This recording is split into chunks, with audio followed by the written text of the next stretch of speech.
नमस्कार, तहकीकात न्यूज में स्वागत है आपका और मैं आपके साथ सुष्मिता तिवारी। आपको बता दें, परंपरागत हथियार रखने वाले सिखों को ही निहंग सिख माना जाता है। दसम गुरुओं के काल में सिख गुरु साहिबानों के प्रबल प्रहारी होते थे। इन सिखों के बारे में ये भी बताया जाता है कि सिख धर्म पर अगर हमला हो जाए तो ये निहंग सिख उस समय अपनी जिंदगी की परवाह किए बगैर सिख और गुरु ग्रंथ साहिब की आखिरी सांस तक रक्षा करते हैं। आखिर निहंग सिख कौन है और ये कहां से आए हैं, देखिए पूरी रिपोर्ट में। गुरु शब्द रत्नाकर महान कोश के अनुसार निहंग शब्द की कई मतलब हैं। तलवार, कलम, घोड़ा, मगरमच्छ, जो बिना किसी शंका के हो यानी निशंक, जिसका किसी से मोह ना हो निसंग। श्री गुरु ग्रंथ साहिब और श्री दशम ग्रंथ साहिब में ये शब्द इस्तेमाल हुआ है। श्री दशम ग्रंथ साहिब में गुरु गोविंद सिंह के उपदेश हैं।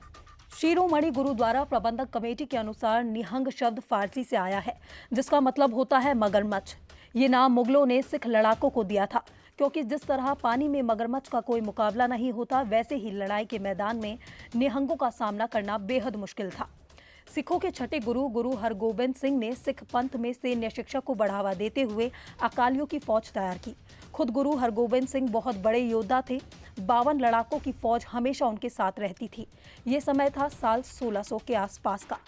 आज के समय में जो निहंग देखे जाते हैं, उनकी शुरुआत सिखों के 10वें गुरु गुरु गोविंद सिंह के समय से हुई। ऐसा पढ़ने को मिलता है इन्हीं के 4 बेटे थे, अजीत सिंह, जुझार सिंह, जोरावर सिंह और फतेह सिंह। फतेह सबसे छोटे बेटे थे। सिर्फ युद्ध के मैदान में लड़ना ही इनका काम नहीं था। कुछ नियम कानून ऐसे हैं जिन्हें निहंग खुद को बांधे रखते हैं, उनकी अवहेलना नहीं की जा सकती। पहला, गुरबानी का पाठ करना और बाड़े में रहना। रोज ये गुरबानी का पाठ तो करते ही थे, साथ ही साथ औरों को भी उसके बारे में बताते चलते थे। बाड़े में रहने का मतलब हमेशा अपना चोला और उसके साथ आने वाले सभी शस्त्र धारण करना, किसी मजबूर, गरीब या कमजोर पर हाथ ना उठाना, उसकी रक्षा करना। दूसरा, शस्त्र शास्त्र विद्या सभी निहंग हथियार चलाने में पारंगत होते हैं। शास्त्र विद्या में 5 महत्वपूर्ण चीजें सिखाई जाती हैं। विरोधी पर लपकना, उसके डिफेंस को कमजोर करना, आ रहे अटैक को रोकना, वार करने के लिए सबसे सही जगह चुनना और आखिर में वार करना। तीसरा, निहंग सिख आदि ग्रंथ साहिब, गुरु ग्रंथ साहिब के साथ साथ श्री दशम ग्रंथ साहिब और सर्वलोक ग्रंथ को भी मानते हैं। सर्वलोक ग्रंथ में युद्ध और शास्त्र विद्या से जुड़ी सीखें हैं। इसे वीर रस से जोड़कर देखा जाता है।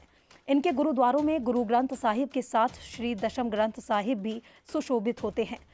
चौथा, इनकी अपनी एक बोली है जिसमें कुछ खास शब्द और रेफरेंस इस्तेमाल होते हैं। जैसे दूध पीते हैं तो कहते हैं हमने समंदर पी लिया।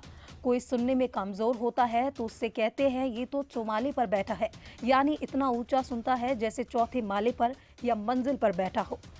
पांचवा, निहंगों में भी 2 समूह होते हैं, एक जो ब्रह्मचार्य का पालन करता है, दूसरा जो गृहस्थ होता है।